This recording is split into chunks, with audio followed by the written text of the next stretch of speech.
바울과 그 일행은 데살로니가로 가게 되었습니다. 그곳에 있는 이제 유대인 회당에 들어가서 하나님 말씀을 전하죠. 어떤 말씀을 전하냐면 사도행전 17장 2절과 3절입니다. 바울이 자기의 관례대로 그들에게 들어가서 새 안식일에 성경을 가지고 강론하며 뜻을 풀어 그리스도가 해를 받고 죽은 자 가운데서 다시 살아나야 할 것을 증언하고 이르되 내가 너희에게 전하는 이 예수가 곧 그리스도라 하니. 바울과 그 일행은 3주 동안 안식일이 3번입니다. 3주라 해도 일주일에 한 번이니까 안식일에 회당에 들어가서 3번을 거쳐서 성경을 가지고 강론합니다. 성경을 풀어서 말씀을 전해주는 거죠. 바울이 갖고 있던 성경은 구약 성경이죠. 신약은 없잖아요. 그래서 구약 성경 가지고 이제 말씀을 전하는데, 구약에서 예언하고 있는 메시아 그리스도에 대한 말씀을 전하는 겁니다. 하나님께서 보내주신 그 메시아가 고난을 받고 죽으시고 부활하실 것을 구약에 나와 있는 그 모든 예언의 말씀들을 잘 풀어서 설명하고 있습니다. 그리고 그 하나님께서 보내주시겠다는 메시아 그리스도 구원자가 바로 예수님이시다라는 것을 전하고 있죠. 바울이 전한 복음은 이것이죠. 예수님이 그리스도이신데, 구원자이신데, 하나님의 그 약속대로 우리의 죄를 대신 짊어지시고 십자가에서 죽으시고 부활하셨다.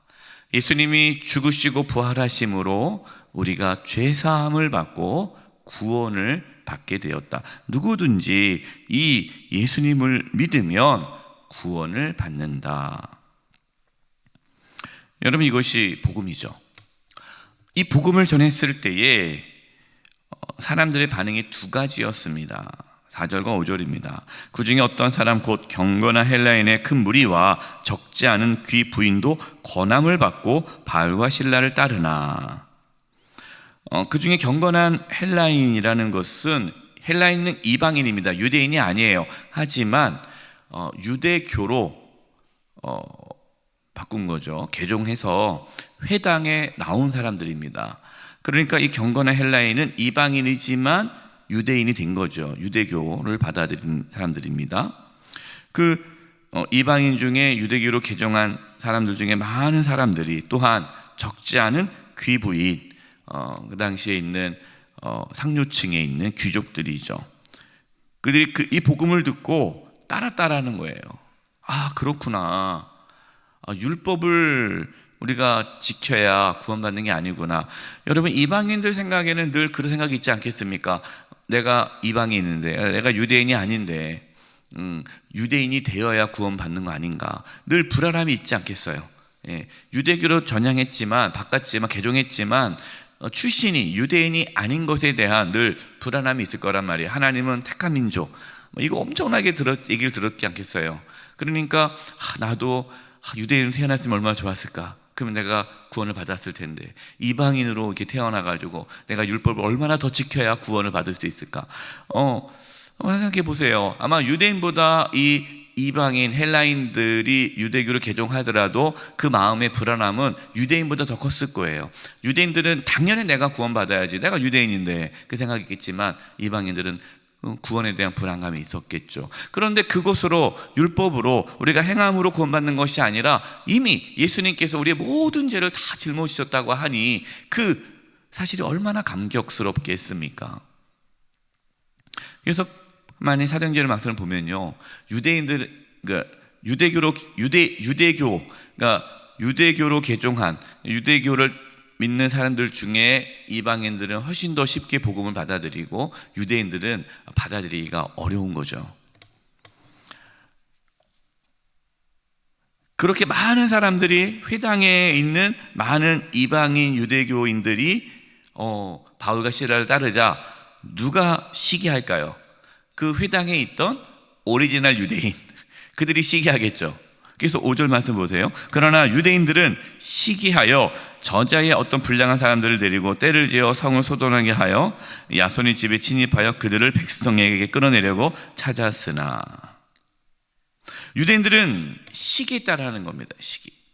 그래서 불량한 사람들, 동네에 있다 불량자들을 이렇게 동원해 가지고 바울과 실라 일행들을 모함하고 막 해하려고 하는 거예요. 여러분, 유대인들은요 하나님을 섬긴다고 하지만 실제로는 하나님의 뜻에는 관심이 없죠. 정말 하나님께서 보내주신 메시아가 예수님인가? 그러면은 이게 진짜야 사실이 하고 잘 귀담아 들어야 되잖아요. 살펴야 되잖아요. 근데 거기 관심이 없습니다. 오로지 자신들의 세력이 약해지는 것이 두려운 거예요. 여기서 시기라는 단어가 나오잖아요. 시기, 질투. 여러분, 이 단어 어떤 단어입니까? 자기 중심적인 단어잖아요. 자기가 기준이에요. 자기가 중심입니다. 그래서 내가 원하는 것, 내가 원하는 것을 얻지 못하고 다른 사람이 그것을 뺏어갈 때, 나는 없는데 저 사람이 있을 때, 그 시기와 질투가 있는 건 자기 중심적이죠. 여러분, 이렇게 자기 중심성을 가지신 분들의 특징 중에 하나가 시기, 질투입니다. 혹시 여러분 안에 시기가 있습니까? 질투가 있습니까? 사촌이 땅을 사면 배가 아픕니까? 그러면은 이게 자기 중심성이구나 라는 것을 아셔야 돼요. 시기, 질투가 있다는 것을 발견할 줄 알아야 됩니다. 그 자신을 좀 객관적으로 볼 줄 알아야 돼요. 근데 가장 큰 문제는 내 안에 시기, 질투가 가득해서 그렇게 행동하는데도 불구하고 아니라고, 무슨 소리냐고, 나는 전혀 시기가 없다고, 질투가 없다고 그러면서 마치 아는 척하면서 행동하는, 그게 문제죠. 차라리 그래, 맞습니다, 내 안에 시기가 있습니다, 그러면은 빨리 회복이 되는데 그것을 속이는 게 문제인 거예요. 여러분, 이렇게 복음을 들었습니다. 똑같이 복음을 들었는데 어떤 사람은 그 복음을 받아들이기도 하고 어떤 사람은 복음을 거부합니다. 물어보겠습니다. 여러분, 우리가 이런 말씀 많이 듣잖아요. 하나님께서 택하신 자들, 하나님께서 믿기로 작정한 자들, 구원은 다 하나님의 주권 안에서 이루어진다. 우리는 예정, 하나님께서 다 예정하셨다. 그런 것을 우리는 늘 들어왔죠. 그럼 우리는 생각, 어떤 생각이 있습니까? 그래, 구원은 어차피 하나님이 하시는 거고, 우리 가족 중에 뭐 예수 믿지 않은 가족들 어떡하겠어, 하나님께서 그를 구원하지 않았으면 구원 못 받는 거고, 구원하셨으면 언젠가 나오겠지. 우리는 어떠한 생각이 있습니까? 하나님의 주권, 또 하나님의 선택, 예정이라는 그 개념을 무책임하게 받아들이는 경향이 있어요. 하나님의 책임이라는 거죠. 아니, 이방인들은 하나님께서 믿기로 다 그렇게 마음을 주셨고 유대인들은 시기, 질투 준 거 아닌가, 유대인들이 예수님 믿지 않은 것이 하나님께서 그들을 선택하지 않은 게 아닌가라는 이상하게 오해를 할 수 있다라는 겁니다. 여러분, 그렇지 않습니다. 하나님은 모든 사람이 구원받기를 원하십니다. 모든 사람이 예수님 믿고 구원받기를 원하세요. 끊임없이 하나님은 말씀해 주십니다. 그러나 그 하나님의 구원, 그 하나님의 사랑, 십자가의 은혜와 사랑을 누가 거부하는 거예요? 자기가 거부하는 거죠. 자기가 거부하면 그 책임은 누구한테 져야 됩니까? 그 책임을 자기에게 둬야 되는 거죠. 그래서요, 이거는 상당히 어려운 신학적인 주제이기도 하고, 그러나 성경 전체에 흐르는 주제이면서도 이성적으로는, 논리적으로는 이해가 안 되고 모순적이에요. 그게 뭐냐면 하나님의 주권 가운데에 인간의 책임이 있다는 겁니다. 이해가 안 되지만 하나님이 다 하세요.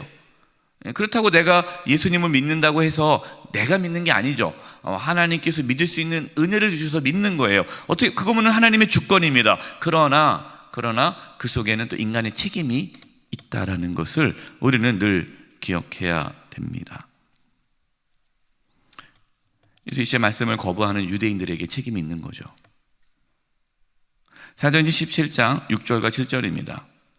발견하지 못함에 야손과 및 형제들을 끌고 읍장들 앞에 가서 소리질러 이르되 천하를 어지럽게 하던 이 사람들이 여기도 이름에 야손이 그들을 맞아 들였도다. 이 사람들이 다 가이사의 명을 거역하여 말하되 다른 임금 곧 예수라 하는 이가 여기 이가 있다 하더이다 하니 유대인들은 바울과 실라를 잡으려고 했습니다. 근데 바울과 실라를 발견하지 못했어요. 그러자 바울과 실라를 맞아준 받아들인 야손과 그의 형제들 그들을 잡습니다.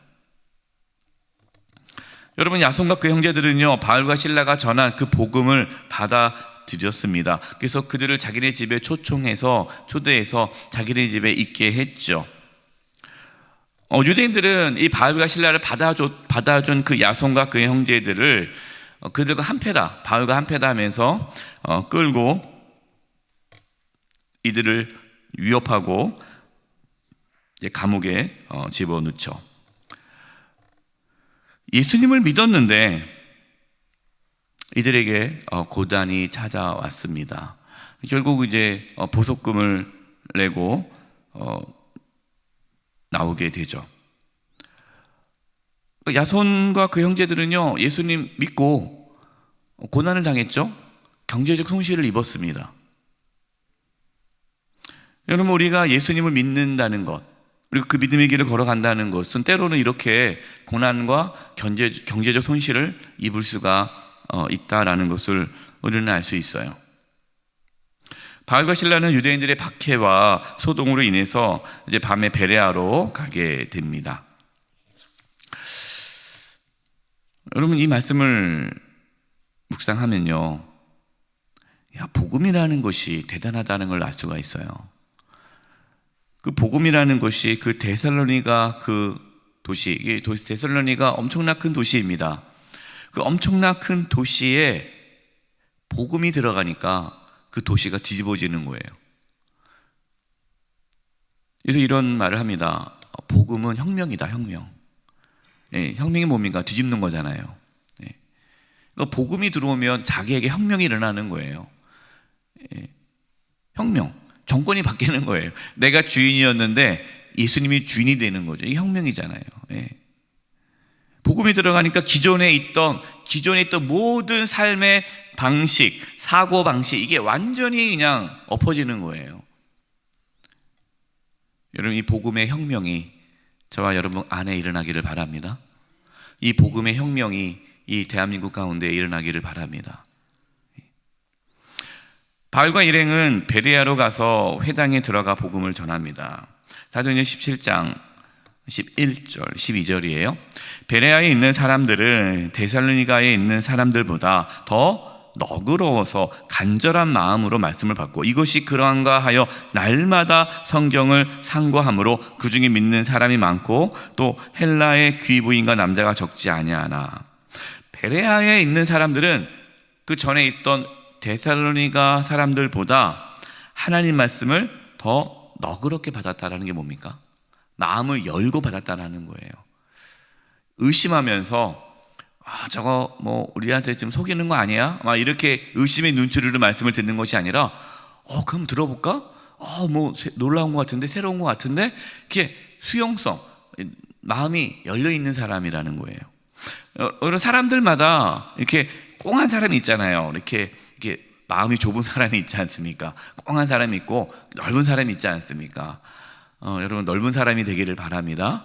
이렇게 넓어서 누가 뭐 말을 할 때 이렇게 뭐 꼬아서 듣지 말고 뭐 그렇구나, 좀 이렇게 좀 마음을 확 열고 사셔야 돼요.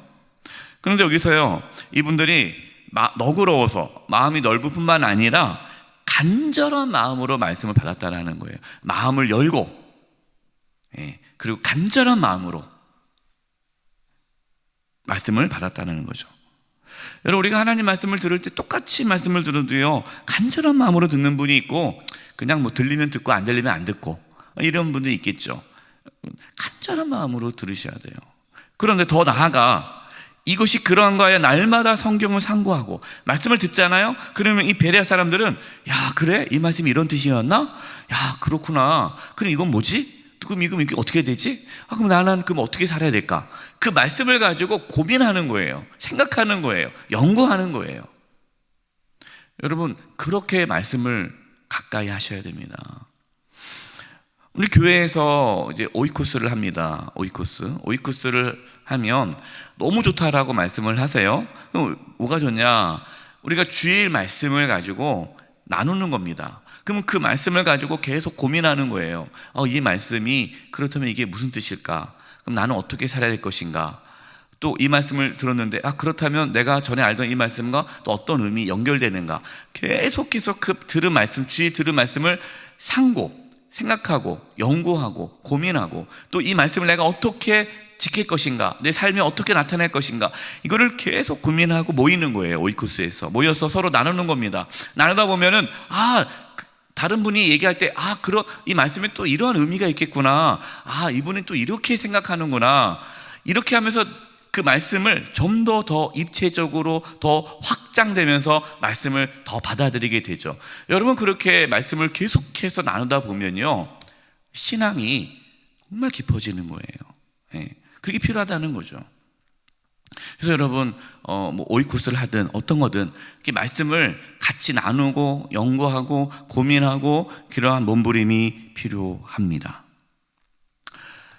베레아 사람들이 복음을 받아들였다는 소식을 데살로니가에 있는 유대인들이 듣고 또 사람을 보내요. 소정하게 합니다. 참 대단한 극성이죠. 또 데살로니가 사람 유대인들이 보내서 이렇게 방해를 합니다. 그러나 바울은 포기하지 않고 또 다른 곳으로 가죠. 아덴으로 가서 복음을 전합니다. 여러분, 하나님의 일, 하나님께서 역사하십니다. 하나님의 일을 하시지만 또 다시 뭐가 있습니까? 또 다른 사탄의 방해도 있어요. 여러분, 사탄의 방해도 있습니다. 그렇기 때문에 우리가 하나님의 일을 하는 데 있어서 사탄의 방해가 있다고 해서 포기하거나 주저서는 안 됩니다. 우리는 늘 하나님의 뜻을 구하면서 계속해서 사명을 감당해야 합니다. 저와 여러분, 늘 하나님 말씀을 가까이 하고 또 그 복음을 늘 전하는 저와 여러분 되시기를 주님의 이름으로 축원드립니다. 시간 합심해서 기도하겠습니다. 기도할 것은, 하나님, 우리가 복음을, 하나님 말씀을 들을 때마다 마음을 열고 또 간절한 마음으로 말씀을 듣게 해주시고, 정말 이 말씀이 어떤 의미인가, 나는 어떻게 이 말씀을 살아갈 것인가 상고하며 고민하며 몸부림치며 하나님 말씀을 사모하게 해주셔서 베레아 사람들처럼 정말 하나님을 더 깊이 알고 바르게 믿고 섬길 수 있는 은혜가 있게 해달라고 합심해서 통성으로 기도하겠습니다. 하나님 아버지, 시향 기도합니다. 아버지 하나님, 정말 우리 가운데에 믿음을 부어 주시옵소서. 하나님, 우리 하나님 말씀을 들을 때 우리의 마음의 문을 열어 주시옵시고 간절한 마음으로 하나님 말씀을 받게 해주시고, 이 말씀이 그러한 뜻인가 고민하면서 듣게 하여 주시옵소서. 생각하면서 하나님 말씀을 듣기를 원합니다. 하나님 아버지, 하나님 말씀을 더 깊이 묵상하고 또 나누고 또 연구함으로써 정말 하나님 말씀의 그 깊이를 더 깊이 체험할 수 있는 은혜가 있게 하여 주시옵소서. 사단의 방해가 있을지라도 하나님의 뜻에 순종하며 끝까지 사명의 길을 걸어갈 수 있게 하여 주시옵소서. 하나님 아버지, 베레아 사람들처럼 우리 마음의 문을 열어주시고 간절한 마음으로 늘 하나님 말씀을 받고 사모하고 연구하고 또 그 말씀대로 살아내려는 몸부림이 우리 가운데 있게 해 주시옵소서. 그래서 우리의 믿음이 더욱 깊어지고 성숙되어질 수 있게 해 주시며, 또 어떤 환난과 고난과 역경 가운데서도 믿음의 길을 걸어갈 수 있도록 붙잡아 주시옵소서. 예수님의 이름으로 기도드립니다. 아멘.